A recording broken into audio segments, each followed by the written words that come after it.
diagnóstico probable.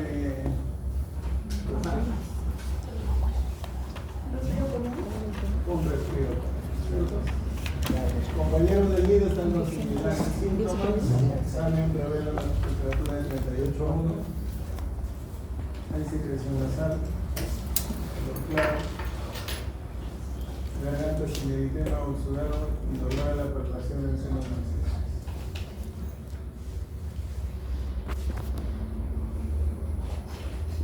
Bien, el diagnóstico más probable entonces, como decía su compañera, es una rinofaringitis o un resfriado común. El resfriado común es una de las enfermedades más frecuentes en pediatría, si no la más frecuente, ¿no? Con un gran porcentaje en la consulta externa, más o menos más del 60-80% son pacientes que vienen con resfrío, con infección respiratoria tal. Y se dedica gran recurso de personal, no solamente de medicina familiar, de atención primaria, sino también de pediatría, para la atención de este tipo de pacientes, ¿no? Y es uno de los casos más frecuentes de enfermedad de Gounod en pediatría en los residentes y en los especialistas en pediatría, en la emergencia. Que llegan a la emergencia con fiebre y es visto por el pediatra pues toma las fundaciones, son resfríos, verles o negativos y cosas así, ¿no? La emergencia se llena por esta clase de pacientes. Y realizar un adecuado triaje hace que la emergencia se llene con este tipo de pacientes. Entonces, el resfriado común es uno de las patologías, como les indicaba, más frecuente, que tiene una gran diversidad clínica y el niño puede sufrir más o menos de 4 a 8 resfriados por año hasta los 6 o 8 años de edad. Esta bibliografía española indica hasta los 10 años. En los pacientes adultos, esta cantidad de episodios baja 3x4 al año. Entonces, lo que muchas veces la consulta viene la mamá a la consulta con su niño porque su niño se enferma todos los meses. Viene a que le demos vitaminas, a que hagamos algo y porque se respira mucho su bebé.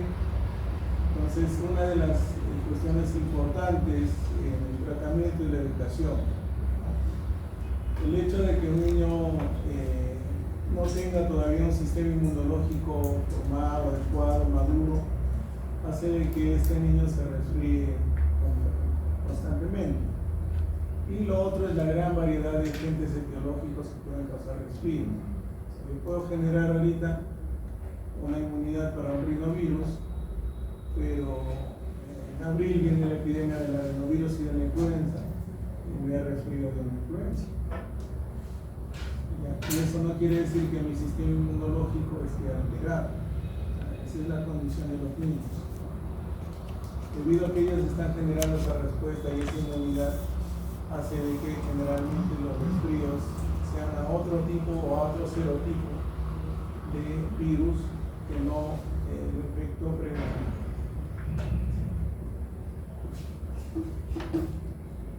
Entonces, estos son los agentes etiológicos y si ustedes pueden ver el cuadrito de la derecha, de la izquierda, para ustedes.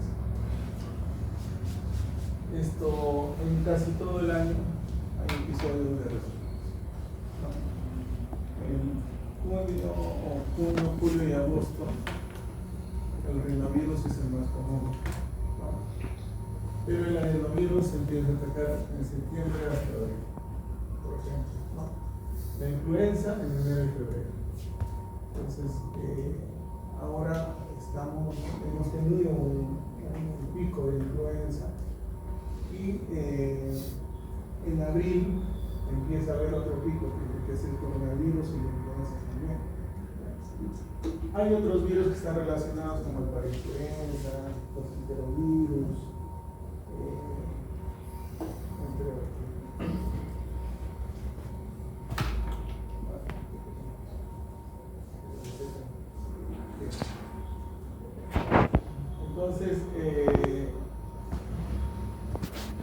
Cuando tratamos un resfrío común, el resfrío común no se debe tratar con medicamentos, ¿no? Lo único que se debe de usar es paracetamol si es que hay un poco de malestar o de ibuprofeno. Pero en este tipo de pacientes no se usa antibiótico. La rinitis mucopurulenta generalmente es frecuente. Normalmente cuando pasan 2 o 3 días donde uno ha tenido una rinorrea fluida, transparente, empieza a generarse ya una rinorrea verdosa, ¿no? Y esto se debe a la acción de los linfocitos. Los linfocitos en este caso empiezan a actuar a nivel de la mucosa y la mucosa epitelial nasal se empieza a descamar. Y eso es lo que genera que la secreción sea un poco más blanquecina o amarillenta, colorosa. Eso no implica de que el niño tenga que usar antibióticos. ¿Sí? Entonces, ¿cuándo considerar antibióticos? Esta bibliografía hablaba de que si el paciente sigue con moco, con rinorrea verdosa, con tos, ¿no?, más de 14 días se usa antibióticos. Otra bibliografía indica que si el paciente tiene tos o rinorrea verdosa por más de 10 días, se empieza a iniciar, se inicia terapia. Hay algunos artículos que nos hablan de que los macrólidos, ¿cuáles son los macrólidos? ¿Ya? Sí. Acitromicina, La citromicina, claritromicina y claritromicina. Hablaba de que esos agentes antibacterianos tienen una acción antiinflamatoria, ¿no? Y que pacientes que ya están varios días, más de 7 días en un proceso respiratorio, se debería de usar macrólidos. Sin embargo, las últimas revisiones que se ha observado de Cochrane nos dice que eso no está todavía comprobado. Hay pocos estudios que solamente son estudios pequeños que nos hablan de que el uso de los macrólidos por su efecto antiinflamatorio hacen que la rinorrea y los... Entonces, si la duración de los síntomas es mayor a 10 días, llega a los 14 días, ya deberíamos de sospechar en una complicación de un resfrío que puede ser una sinusitis, una otitis, etc. Normalmente los síntomas desaparecen en 10 días. El 30% de los casos pueden tener tos por más de 2 semanas. Y esa es otra de las cosas. La mamá viene a la emergencia porque le diagnosticaron resfrío a su niño y sigue tosiendo. Y hasta una semana tosiendo y ya se el pediatra o el médico general le damos un antibiótico. Ya, señora, ¿cómo se tos? Deben entender que el proceso dura más o menos 10 días. Y que si antes de los 7 días el paciente tiene todo, tiene un moquito, pero no está mal, no está haciendo fiebre, luce bien, no tenemos por qué darle.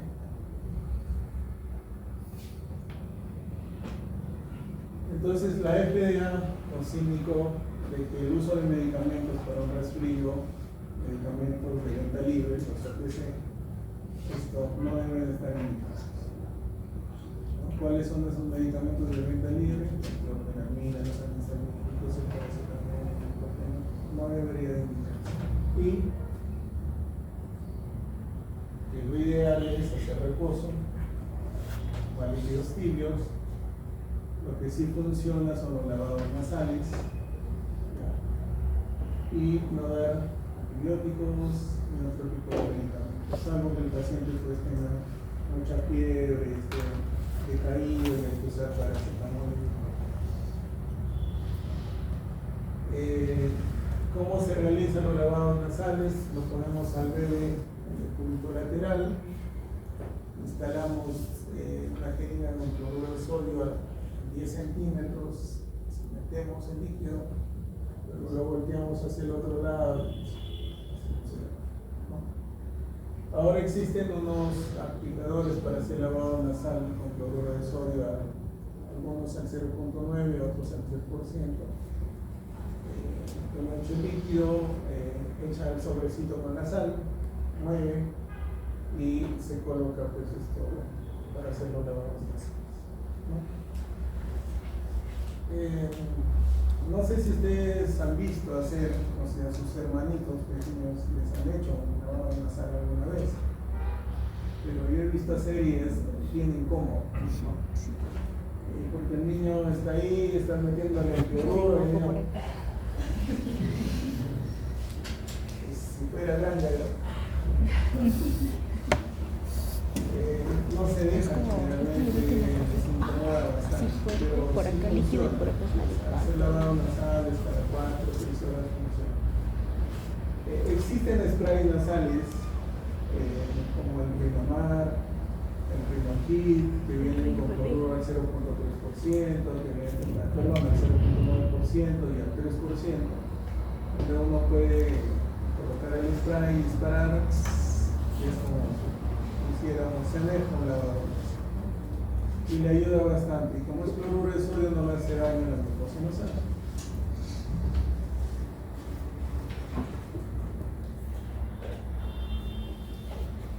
Entonces, ¿quiénes tienen más riesgo de adquirir un resfrío en la casa?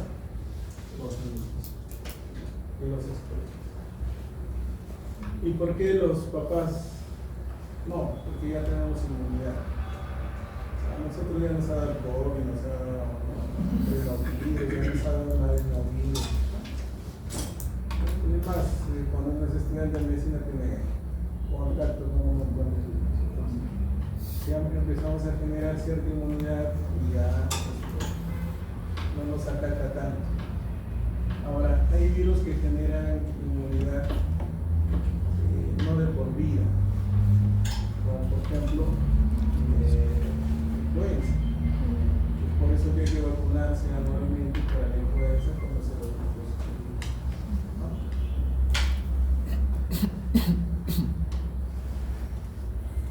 Y este es otro cuadril importante que saqué de la exposición del doctor Ranor de Hawái, que nos hablaba de que la localización de los rinovirus en el caso de resfrío no están tanto, o sea, si bien en la nariz y en la boca están los gérmenes al momento que uno estornuda y puede contagiar, pero la gente,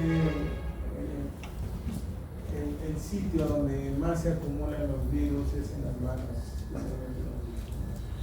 y también en los adultos. Cuando uno estornuda, ¿qué se hace?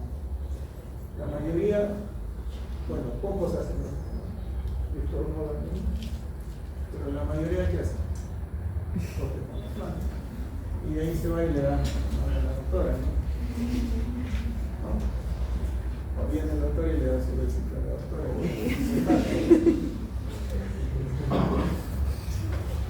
El sitio más frecuente de contagio son las manos. Por lo tanto, el método de prevención, ¿no?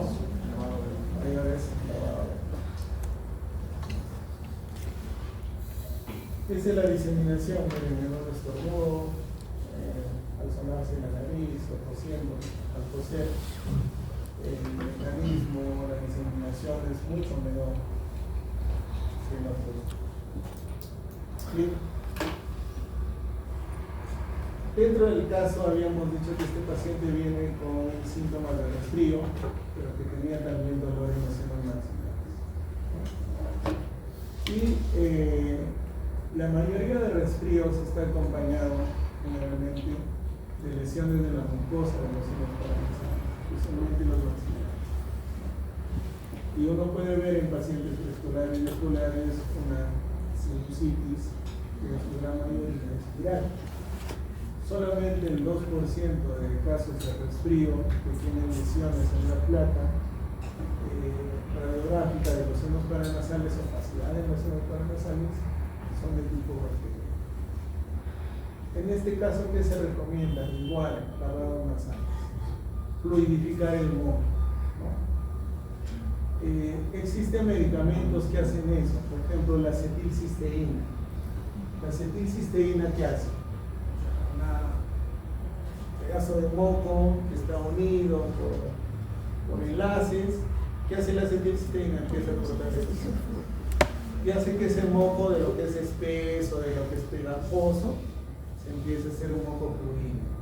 Entonces, el usar acetilcisteína y el usar cloruro de sodio ayudan bastante a mejorar esto, a liberar toda esa mucosidad de los hematomas, ¿no?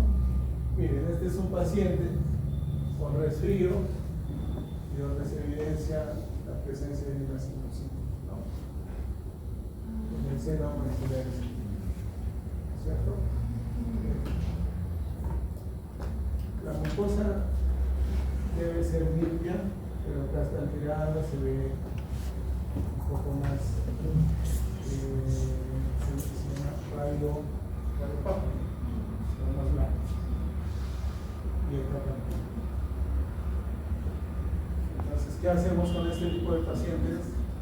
Controlamos la fiebre, controlamos el olor, hacemos limpieza de las fosas nasales, ¿no? Podemos usar el cloruro de sodio para hacer lavados nasales y la acetilcisteína para purificar un poco ese moho que pueda salir. Y ya si este paciente persiste más de 10 días con molestias o dentro de su proceso de resfrío hizo fiebre de 1 o 2 días, de ahí dejó de hacer, y al 7º día empieza a hacer fiebres altas, sospechar de una sinusitis. La sinusitis bacteriana generalmente es frecuente o secundaria a una infección viral. Si los síntomas duran más de 7 días, si hay dolor o rinorrea purulenta, si hay fiebre más de 38,5 y si la radiografía me indica que tiene una radiopacidad de los hematomas nasales, puedo considerar que sea una sinusitis bacteriana. No se ve bien, pero esto de acá en la exposición que les estoy dejando, esto está más blanco que esto, ¿no? Entonces acá hay una sinusitis maxilar.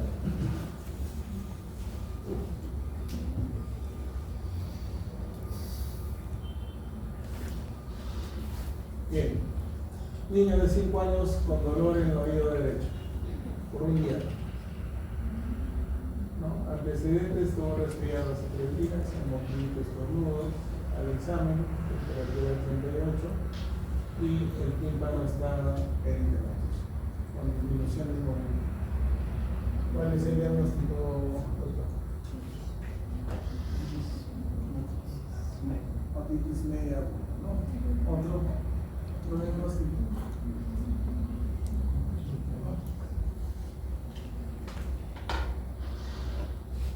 ¿Alguien que diga que tenga otro diagnóstico?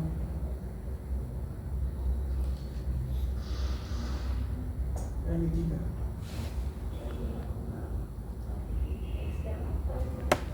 Una otitis externa. ¿Algún otro diagnóstico?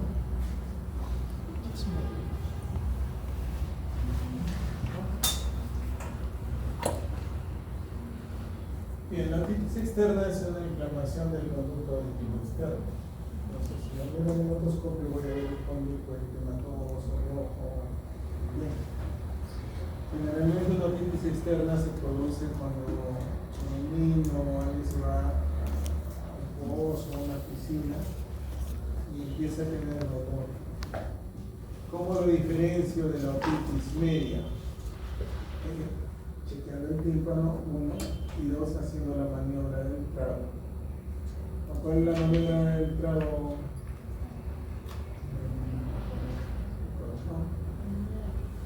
¿Qué es el trago? ¿Cómo es?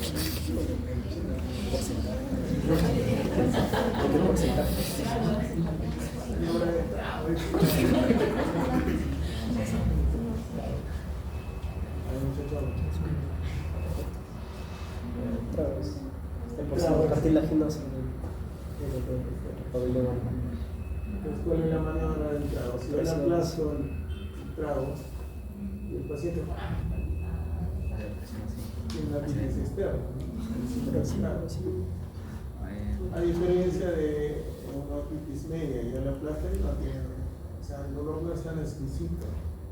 Al niño le duele adentro, yo digo medio.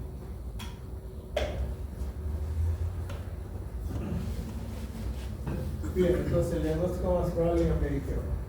¿Qué medicamento se usa? ¿Cuál es el medicamento de la acción para otitis externa?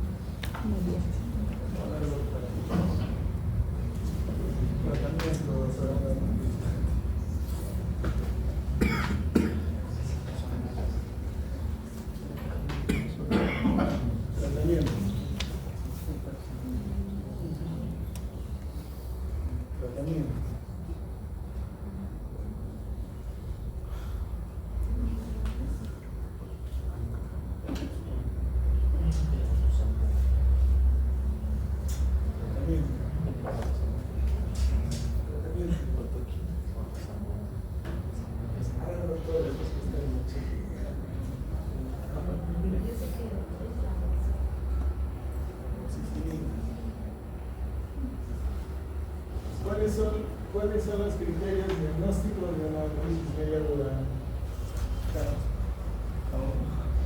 Criterios diagnósticos de una crisis media aguda.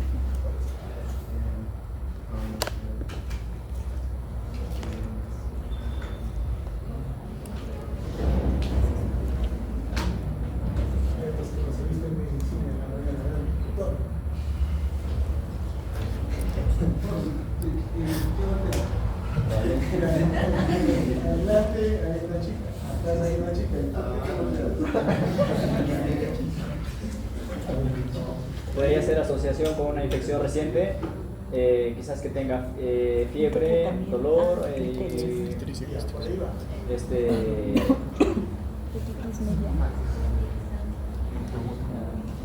malestar.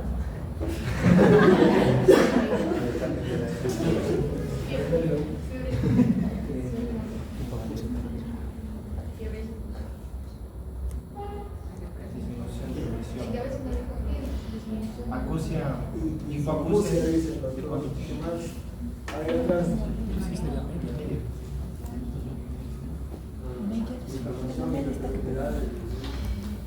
Inflamación, irritabilidad. sepsis.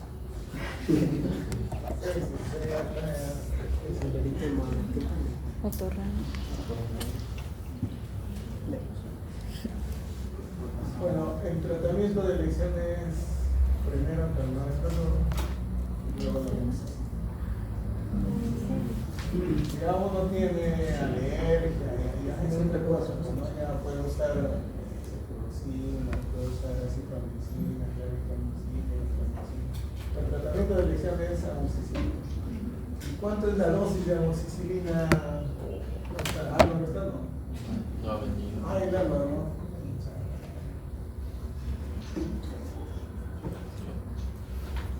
Atrás, atrás, a ver. Chiclayando.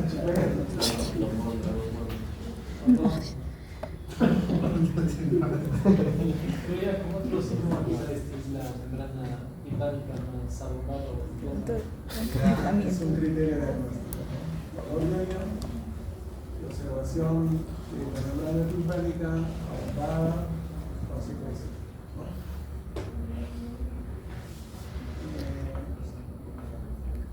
A ver, doctora. Camina un poco. Dosis de 40 miligramos por kilo. 80 miligramos. 80. ¿Y cuánto tiempo le damos? 7 días. ¿Seguro? ¿Sí? 3 días dice acá. 7 días dice mi cosa. ¿Quién da más? 10 días. ¿Quién da menos? 7 días.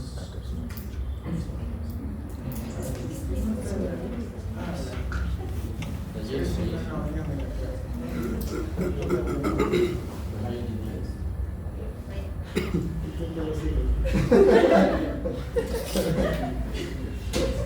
Cuando están enamoradas así.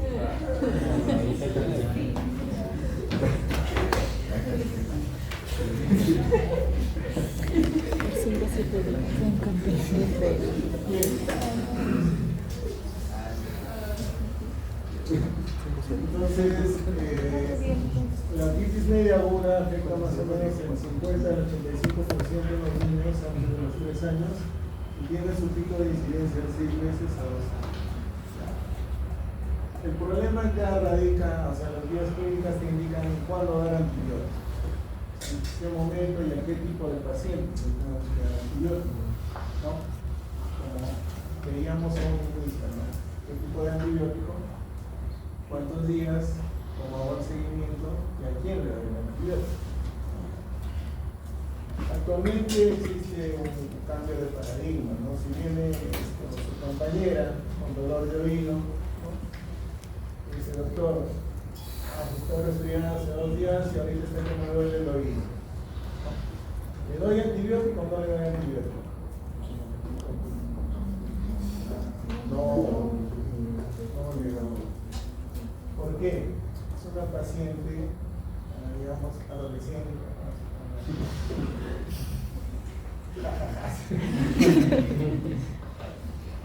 Pongamos que tenga 15 años, ¿no? Adolescente, ¿no? Y es una paciente adulta, es una paciente que tiene un nivel cultural mediano alto, se puede regresar a la consulta para que lo revalúes en 48 horas. Entonces, ¿qué es lo que trato de hacer ahí? Calmar el dolor. Doctora, tome ibuprofeno un par de días y lo vemos, ¿no? Llevo el oído y si no está con nivel, entonces solamente le calmo el dolor. Y si es algo viral, en 2 días eso va a desaparecer, 2 o 3 días.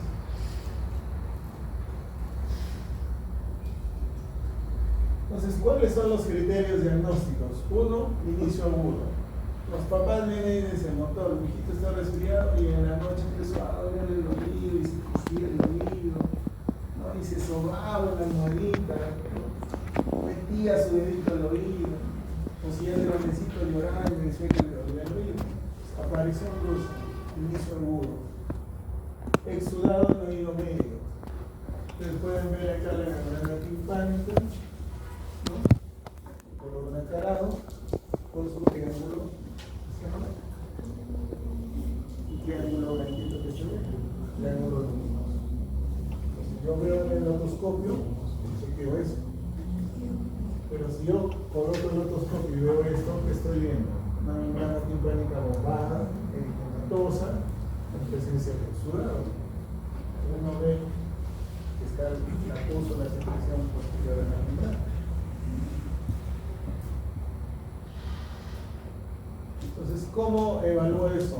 Con un otoscopio y un otoscopio neumático. Porque cuando el niño está con fiebre, la membrana timpánica se roja. Y si yo coloco el otoscopio, ¿no? Por su bombillita, y empiezo a ver y meto presión, meto aire, que se llama otoscopía neumática, tiene una otoscopía, la membrana timpánica empieza a moverse. Si se empieza a mover, esa membrana timpánica está adecuada. Pero si esa membrana timpánica no se mueve porque el pus detrás no lo deja que se mueva, ese es ya un diagnóstico de y veo inflamación, timpanobombado, eritematoso.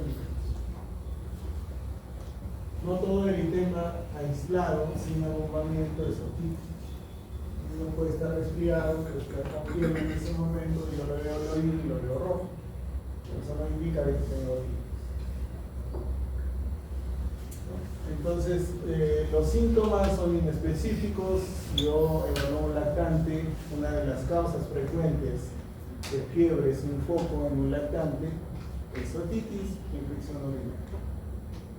Entonces, si el niño está que llora y llora y llora, está irritable, está haciendo fiebre, ¿no? Llega a la emergencia, ¿qué es lo que tengo que hacer?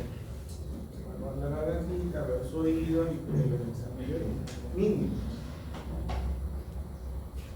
Ya, si llegan al seguro le van a pedir hemograma, glucosa, urea, ¿no? Examen de orina, PCR, de todo por 1 hora de fiebre, ¿no? Eso no se debe hacer, ¿no? Síntomas sugestivos de otalgia. El niño que hace la cistecina que se llama ¿no? Eso es. Y el papá viene por eso, doctor. Dice, hace 2 días mi hijo está que se mata el bolillo. Y hoy día empezó a hacer fiebre. Está que yo. Luego hacemos confirmatorios a través de la endoscopía neumática de abombamiento de la membrana timpánica. Esto ya tiene alto valor predictivo positivo. Y si ya sale pus por el oído, pues diagnóstico. Acá entra la emergencia y el guachimán, bueno, seguridad no. En seguridad me dice, ¿qué ya tienes? Ese diagnóstico lo hace.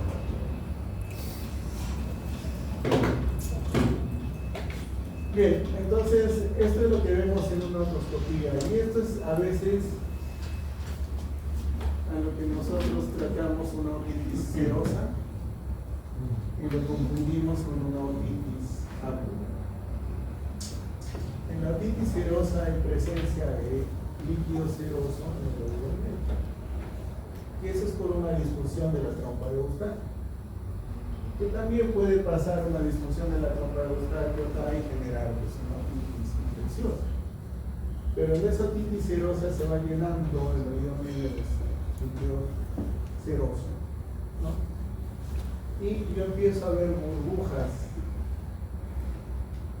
cuando hago la otoscopía neumática. Y algunos le dan tratamiento para el hombro, no sé por qué. Ven el oído y ven unas cosas blancas, así como esto, pero se ven que son burbujas. Si yo veo eso, este paciente está haciendo una otitis serosa y tengo que tratar esa otitis. Tengo que ver si hay disfunción a nivel nasal, tengo que ver si hay hipertrofia de mandíbula, tengo que ver si hay hipertrofia de los cornetes, ¿no? Tengo que ver si hay desviación de la faringe, tengo que ver si hay sinusitis. Entonces tengo que despejar toda la parte nasal y bucal para poder tratar este tipo de pacientes. ¿Por qué? Porque a la larga esto genera hipoacusia. Y el paciente viene a los 30 años, doctor, no puedo escuchar. ¿Qué tuvo este paciente? Probablemente otitis serosa por una hipertrofia de las amígdalas o de las arterias.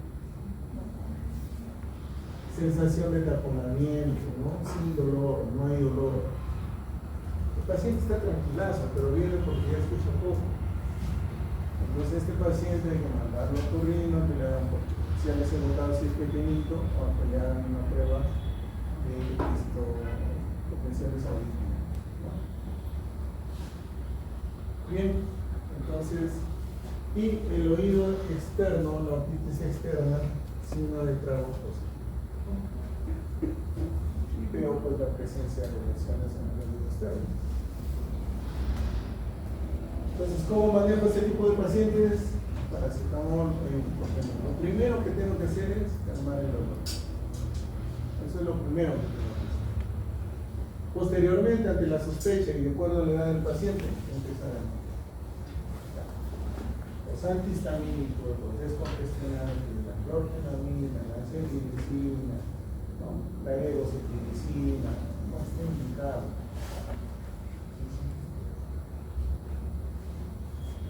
Si yo confirmo una otitis, inicio agudo, cambios venenosos en la membrana timpánica y abombamiento de la membrana timpánica, entonces yo digo, este paciente tiene una otitis mediana. ¿Cuándo inicia el tratamiento de inmediato? Viene un lactante de 3 meses con otitis media aguda, inicio el tratamiento. Yo sospecho, irritable, está haciendo fiebre, veo el oído, está eritematoso, de repente no está bombado, pero sí está rojo y no tiene fiebre,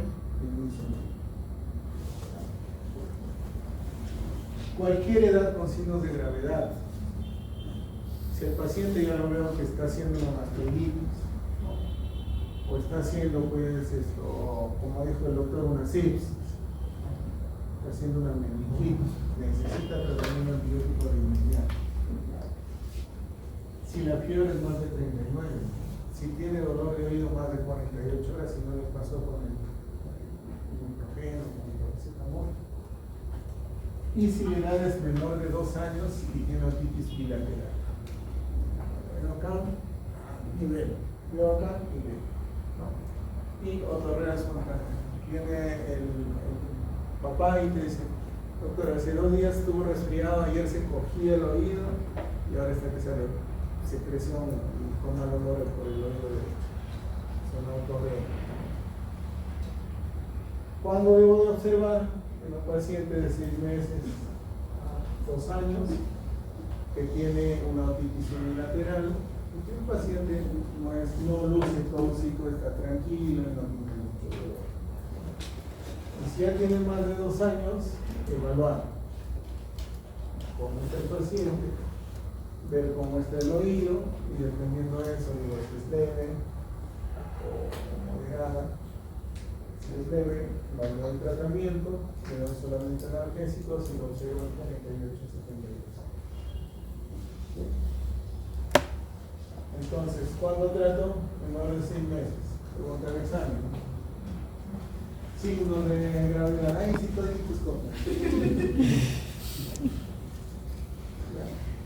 edad menor de 2 años que sea bilateral. ¿Ya? Y otorrino. Es el mismo gusto de lo que es tratamiento auditivo. Bien, entonces antes tratábamos a todo el mundo, ahora dependiendo de la edad observamos si debe ser tratado o no, si tiene signos de alarma o no, y le damos tratamiento. Entonces, el protocolo debe ser un protocolo de seguridad, ¿no? Debe ser una decisión conjunta. Hay que darle una receta de rescate que tiene que ser calmar el dolor, ibuprofeno, paracetamol. ¿Cuánto es la dosis de ibuprofeno? Ay, doctora de Guatemala, doctora Vázquez.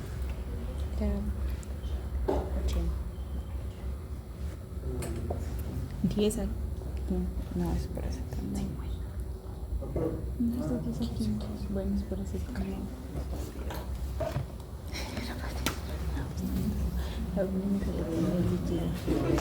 Bueno, hay dice de paracetamol. Solo dice de paracetamol.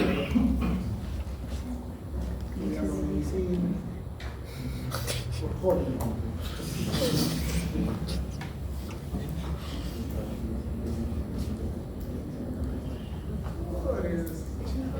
Dosis de ibuprofeno y paracetamol, doctor, ¿estés aquí? De ibuprofeno es 10, me parece, doctor. De 10 a 15. Es la dosis de ibuprofeno y paracetamol la misma, de 10 a 15 miligramos por kilo.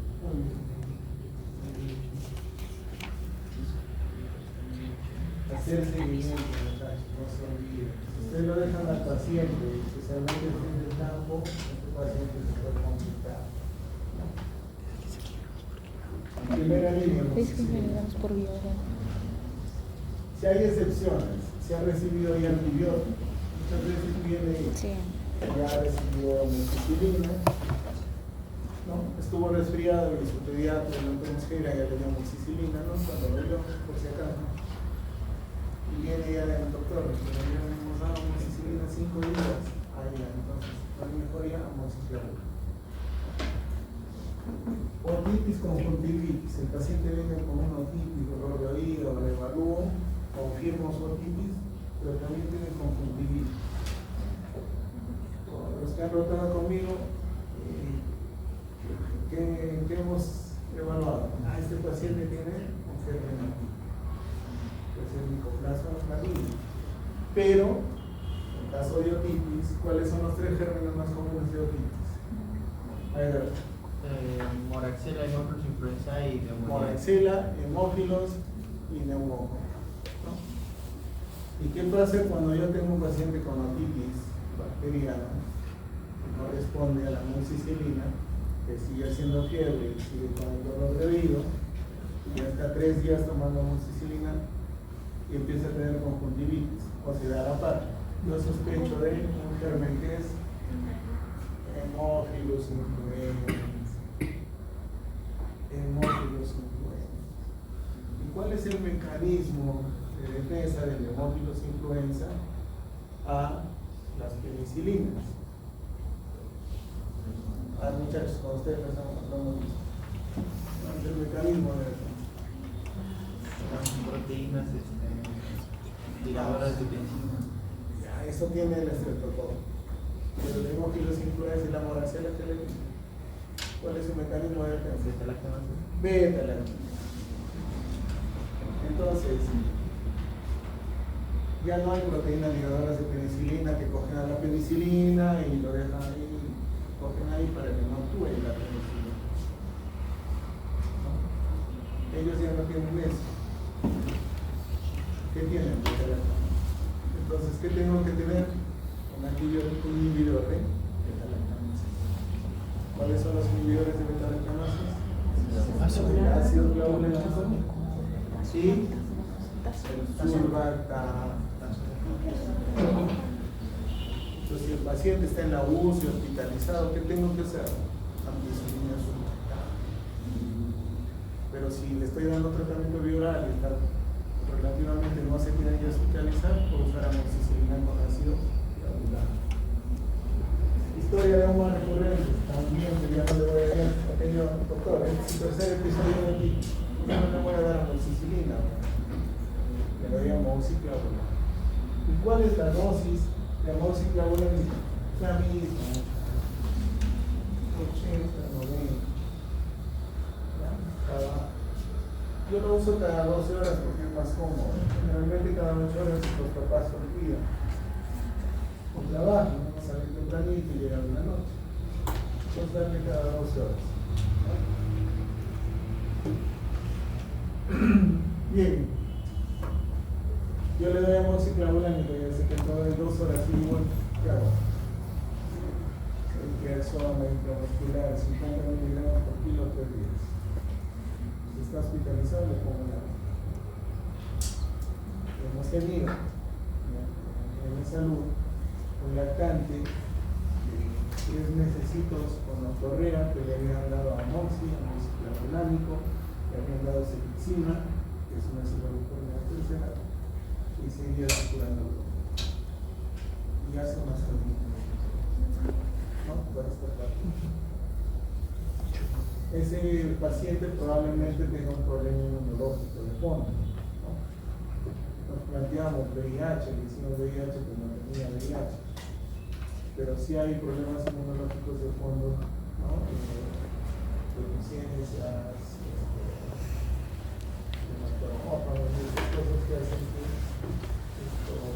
tenga un proceso inmunológico. Bien, entonces, si no mejora el amoxiclavulánico, la intolerancia oral, los siguientes pasos están en la cefalopenia tercera generación intramuscular por 3 dosis 50 miligramos por día. Si el paciente es alérgico a la penicilina, puedo cesar ceftriaxona. La dosis de ceftriaxona de 20 a 40 miligramos por día. Si tiene alergia, puedo usar macrólidos. Citromicina, claritromicina y el... ¿Cuál es el problema de esto? Ya estos pacientes están generando una hiperresistencia por el menos. O sea, el menos está generando alta resistencia a este tipo de enfermedades. Ahora se han visto, ustedes van a la emergencia de pediatría, ya nadie receta sulfa para una diarreíta. Todo el mundo receta citromicina. Entonces el uso indiscriminado de macrólidos está generando una alta resistencia para el medicamento.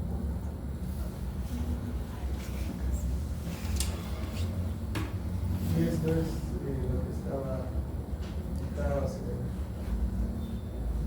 la diapositiva anterior. Y este es los días de tratamiento. 10 días para niños menores de 2 años con otitis media aguda grave, otitis recurrente y con dolor del corazón. 10 días. Y de 5 a 7 días en aquellos mayores de 2 años con una alegre o moderada. Si el mayor de 2 2 años tiene buena evolución, puede ser 5 días suficientes. Eso es lo que nos dice la Academia Española de Pediatría.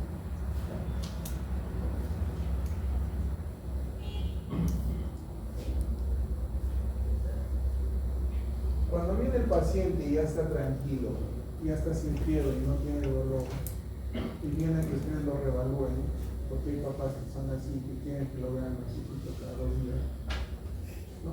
Y viene, doctor, chiquines, ustedes ven el oído, van a ver todavía después de 15 días que soy estéril en los dos, y eso no quiere decir que tengan otra vez. Que no le den 15 días más de dolor. Miren, hasta en 3 meses puede haber presencia de interno insulino. No se asusten. Hay mejoría clínica de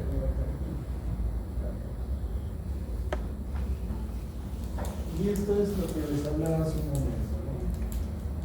El neumococo tiene 2 mecanismos de defensa para las penicilinas retroactámicas. Una de ellas es las proteínas ligadoras de penicilina, las PLP, no hay ningún penicilina, ¿no? Esas ligadoras, proteínas ligadoras de penicilina, las que están en inglés, PLP, ¿no? Estas proteínas ligadoras de penicilina, ¿qué hacen? Si yo le doy amoxicilina al paciente, la bacteria empieza a generar estas proteínas ligadoras de penicilina. ¿Qué hacen? El doctor, lo que está durmiendo, no va a dormir más, ¿no? Porque acá ya no lo deja que actúe, ¿cierto? Pero el hemófilos influenza no tiene ese mecanismo de defensa, ni tampoco la monacela.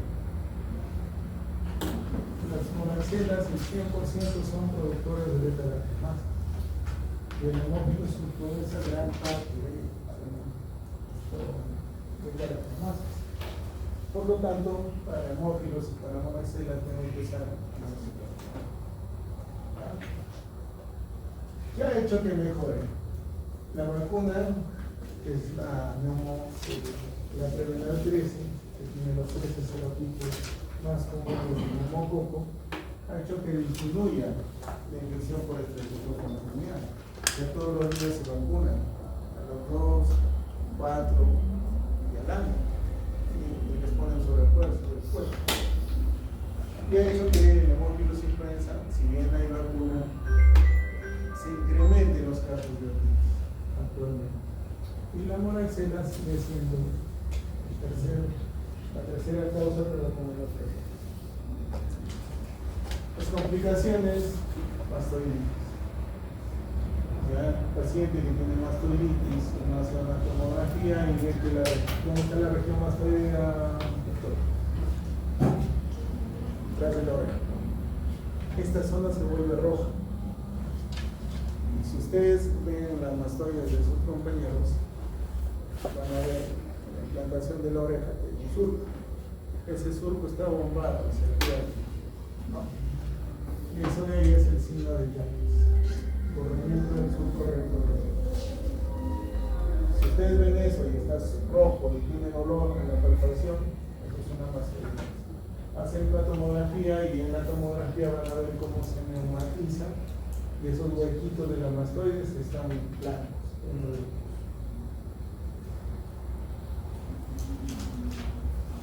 Bien, ¿cómo defino una recurrente? Más de 3 episodios de OMA en 6 meses y más de 4 en 12 meses.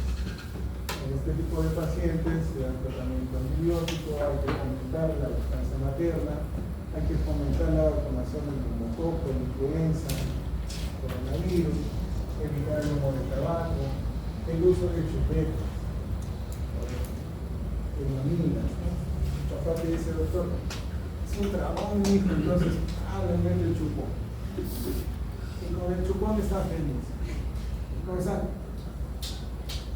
La trompa de obstáculos se inflama y se seca. Genera presión negativa. Esa es una causa de el usar biberón. Cuando uno usa biberón, entra la tequila y el niño, ¿qué hace? El niño es esto, ¿no? Hagan eso ustedes. ¿Genera presión negativa o no? ¿Sienten cómo jala? ¿Cierto? Y esa presión negativa hace que se inflame el alimento. Entonces es un factor de riesgo, ¿no es cierto? ¿Ya? Entonces, ¿qué hay que hacer? Una lymphanostomía en pacientes que generalmente tenía un video ahí en mi máquina, pero no sé, bueno, no se puede cargar, quería mostrarles, pero le voy a enviar a sus compañeros por WhatsApp. Cómo entran con un videoendoscopio, cortan, meten el tubo de ventilación, lo dejan ahí. Primero succionan la pus que hay atrás, luego lo meten y dejan el tubito cerca. Y ese tubo hace que las presiones se equiparen, que haya una presión negativa y empieza a salir la pus hasta que el nivel se mejora. Y el tubito de drenaje se cae solito y sale. Bien. Este es un algoritmo del manejo, les dejo para que lo evalúen y vamos a ver otra cosa. ¿Quieras hoy muchachos? Una levantadita. Me avisa nomás.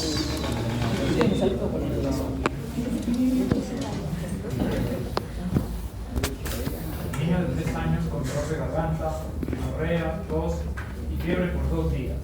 Temperatura de 38 grados centígrados, garganta enrojecida pero sin exudados, ganglios cervicales palpables no montados y más o menos doloroso. Paso 2. Paso 4. Niño de 9 años con dolor de garganta y fiebre por 1 día. La madre menciona que no ha tenido rinorrea o tos. Temperatura de 38.5 grados centígrados, garganta enrojecida con exudado y ganglios cervicales dolorosos en el lado derecho del cuerpo. A ver, fíjate. Diagnóstico de acá.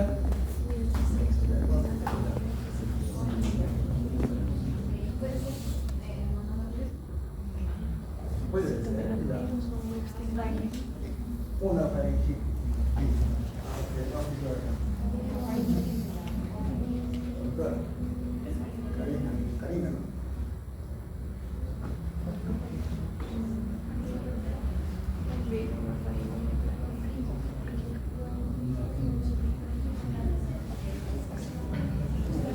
Faringitis, ¿no?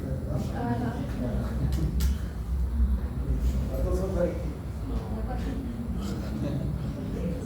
Esta puede ser adenovirus y esta también. Esta puede ser síntoma de adenovirus, Epstein-Barr. Esta también. ¿No? Ya, ahí está. Pero esta puede ser una faringitis por la célula roja. Temperatura más de 38. ¿No? Presencia de exudados. Acá sin exudados. Ganglios dolorosos. Ganglios más o menos. Temperatura notonaria. Sin exudados. Faringitis viral. Faringitis bacteriana. ¿Sí? ¿A cuál esto le daría el nivel? Paciente A, a ver, Paciente A, 4 días de fiebre, rinorrea y tos. El examen revela eritema de la orofaringe sin exudado o linfoadenopatía. Paciente B, 4 días de fiebre, rinorrea y tos. El examen revela eritema de la orofaringe con exudado y sin linfoadenopatía. Y paciente C, 4 días de fiebre, rinorrea y tos. El examen revela eritema de la orofaringe con exudado y con linfoadenopatía. arriba, diagnóstico. Adultos.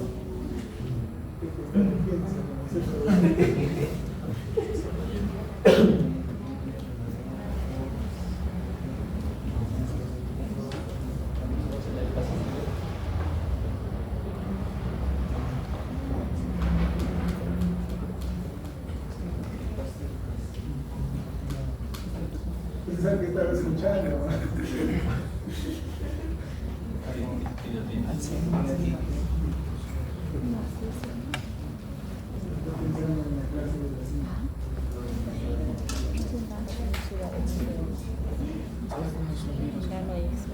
Ay, pero sí. La primera es una faringitis. Las tres, bueno. ¿A quién le das antibiótico? ¿Y por qué?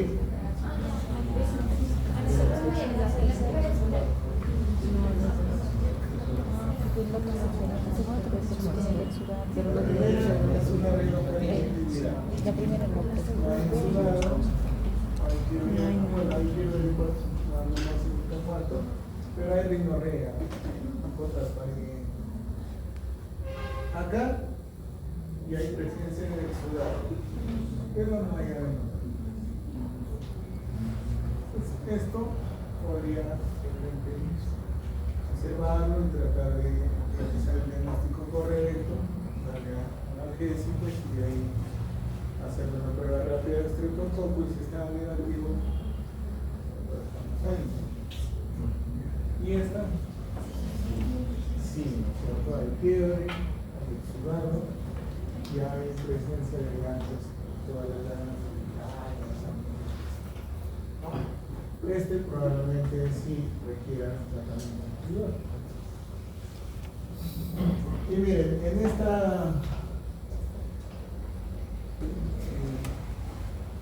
las clínicas de enfermedades infecciosas hicieron una encuesta a los residentes, indicaron pues que al paciente A no le iban a dar antibiótico, pero en el paciente B por la presencia de exudado, más del 60% daba antibiótico y en el paciente C casi todo lo mismo. Casi igual como la encuesta que estamos haciendo ahorita con ustedes. Entonces, llega un paciente, como dicen en Cajamarca, de esta larga, orofaringe congestiva, sin presencia de exudado, dolor de garganta, fiebre, tos, 2 días, temperatura de 38 grados, la garganta enrojecida y presencia de ganglios cervicales, más o menos dolorosos. Diagnóstico. ¿Vale? Y me llega el caso 4, ya con presencia de exudado. Ven la cosa ahí en plan izquierdo, en el lado izquierdo, entre ustedes es el otro. ¿Sí? La presencia de exudado.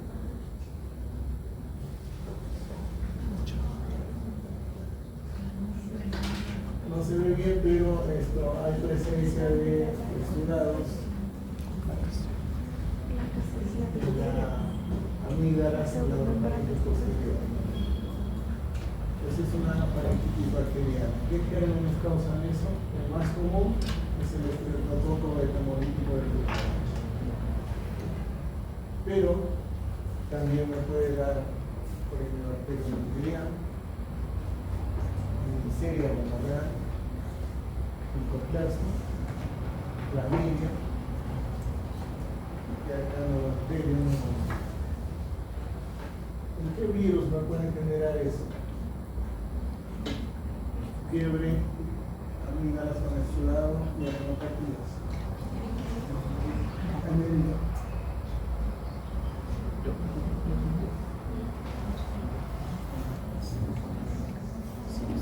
Estas son las bacterias que pueden generar una faringitis con exudado. No voy a salir faringitis con exudado. Y otros gérmenes y hongos, no sé, que pueden generar presencia de exudado en la sangre. Citomegalovirus. Citomegalovirus. Entonces, si yo tengo un paciente, un niño de 3 o de 2 años, que no es lo común en la faringitis bacteriana, porque la faringitis bacteriana es más común en niños mayores de 3 años. Si me viene un niño de 1 año con presencia de exudado en las amígdalas, yo tengo que sospechar que eso puede ser citomegalovirus o si tiene adenopatías cervicales y además de eso el hepatomegalia, eso es un citomegalovirus menstrual que engloba al famoso síndrome mononucleosis.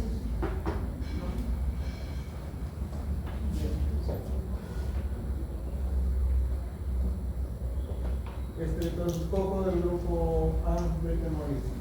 Es raro el paciente menor de 3 años, se ven pacientes menores de 20 años, ¿no? Y hay presencia de fiebre de los bloqueos cervicales, amigdalitis acus, amígdalas acus, consulta sexual activa, paciente vomita, de dolor abdominal y éxtasis. Y la mamá a veces te lo trae porque tiene fiebre y dolor abdominal. Los amigos al bebé y es una parálisis pública.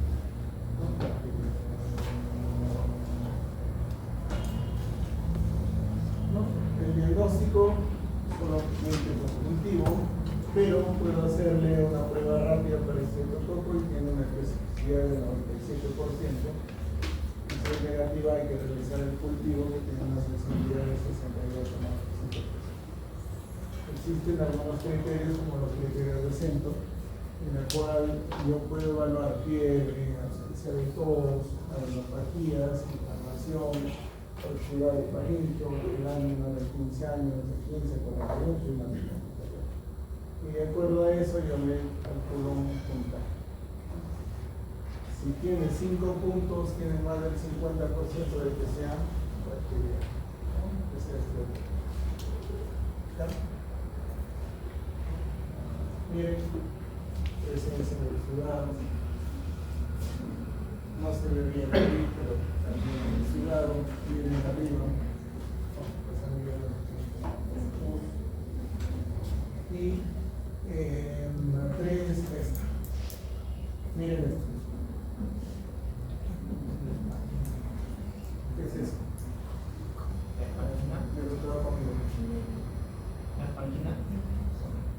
No. Las vaginas son úlceras. Doctora, ¿qué es esto? Mire cómo está. ¿Qué parece? Una fresa, ¿no es cierto? Algo así. Son pepeques en paladar blanco. Presencia de pepeques en paladar blanco.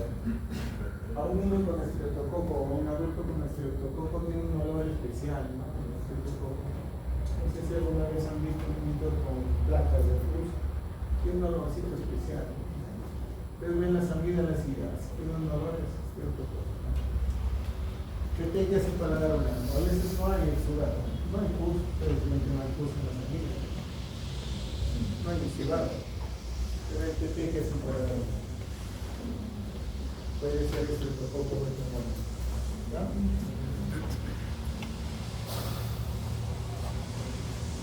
Bueno, cuando da antibiótico es un paciente menor de 35 meses, o sea, menor de 3 años, ¿no? Tiene 1 punto. Si es un paciente de 3 años a 5 años, 2 puntos. Si es más de 5 años, 3 puntos. Adenopatia dolorosa, 1 punto. Cefalea 1 punto, petequias 1 punto, enfermedad blando, dolor abdominal 1 punto, menor de 12 horas 1 punto, conjuntivitis -1, oriza -1 y diarrea -1. ¿Por qué? Porque la conjuntivitis, la coriza y la diarrea me la generan generalmente coronavirus, plasma, anemia, ¿no? Y el adenovirus son las que por eso le voy restando en lugar de sumar. Porque esto me pareciera que es más.